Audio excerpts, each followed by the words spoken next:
is Sports Drive.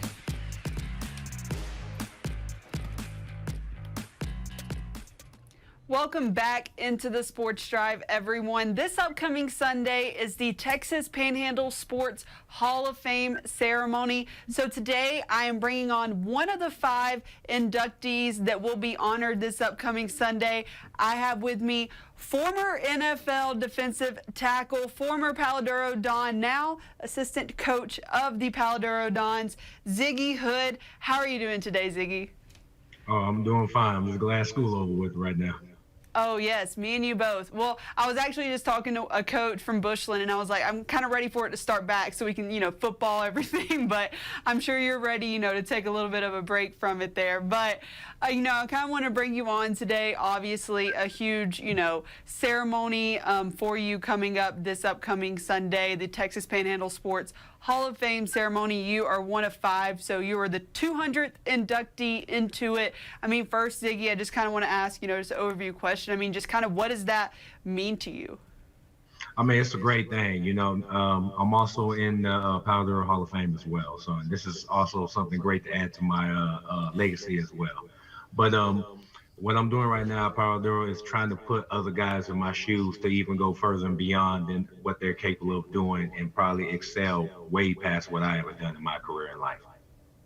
And you've obviously had a great career, went to the University of Missouri, 10 years in the NFL. From Palo Duro, you kind of mentioned there you want to be able to show other kids that, you can do whatever, put your mind to it.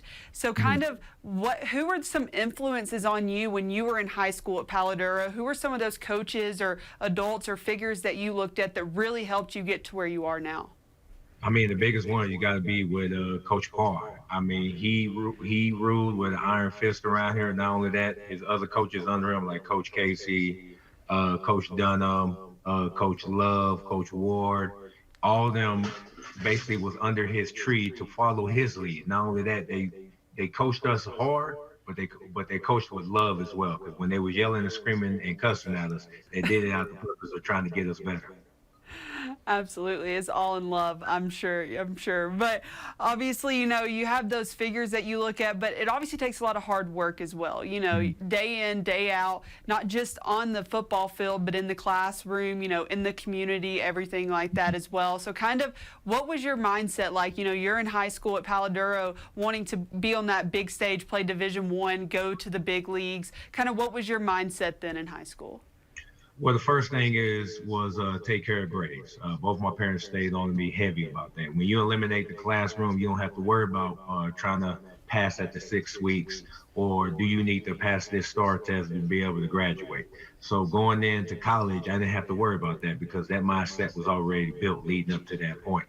But with that being, aside and said, when it came down to football, you had to train each and every day. I wasn't the greatest athlete. I wasn't the best football player, but I stayed consistent in what I did. And that helped me on throughout the years, not only in high school, but collegiate and professional as well. Absolutely. And then, it says you were an outside linebacker at Palo Duro, and then you kind of moved to defensive tackle there at Missouri. Kind of, what was that? You kind of mentioned, day in, day out, your training. So kind of what was that transition like for you then? Well, I wasn't too fast off the edge, but I was quick on the inside. So eventually I had to put my hand in the dirt. I went from 245 being one summer, then eventually starting my freshman year going in at 280. So I kind of packed on 40 pounds kind of real quick. That freshman 15 turned freshman 30 real quick. Absolutely. And then getting drafted to the NFL, everyone's dream. To go play Division I and then play in the big leagues. You were number 32 overall. I know you've probably been asked this multiple times, but I still have to ask. What is that moment like hearing your name called? A surreal moment because you don't know where you're going to go. They give you, second round, third round, fourth round, etc., whatever the case would be, but you don't know. You don't hold your future. It's all dictated by, a much higher power than you. And it just so happened that I was the last pick of the first round draft. But at that point, it really didn't matter. I got the opportunity to play. Those organizations gave me the opportunity, and I had to, take it and run with whatever I can. Absolutely. And then now, coming back to your alma mater, kind of what was that, decision like, coming back to help coach, the football team where you once played? Coach Mims gave me the opportunity, and so now it's my turn to give the kids the blueprint. Here's the right way to do it. These are some of the things that I struggled with along the way. Now let's try to navigate the right way, and not only that, let's push you forward. Sports and football. Not everybody's going to go to college for for football sports. We understand that, but if you can leave Paladuro, if you can graduate a better person coming in and being a better person going out, then I did my job not only as a coach but as a mentor to the young guys. And then now, you kind of mentioned at the beginning, now getting inducted into the Texas Panhandle Sports Hall of Fame, a huge one. You said you're in the Paladuro Hall of Fame. I mean, obviously, a lot of honors there for you. I mean, just kind of what does, that mean to you being able to come back and represent, your community like that? You know what? It took a tribe. It took a whole city, for that to happen. It wasn't just me alone at all. I would never say that I did everything by myself, because that's not true. I had help along the way, and not only that, it was love and support, not only from my friends and family, but from the man up above. He gave me an opportunity to wake up every morning, and I had to dictate what I had to do in order to make myself better. And you're one of five. I mean, you have Fred Cooper, Rick Cooper, Corey Cooper, Chris Ketting, and yourself. Kind of, hearing your name, with those other four legendary people coming out of this area here in the Panhandle from the 806. I mean, kind of, how does it feel to be able to have your name among those people as well?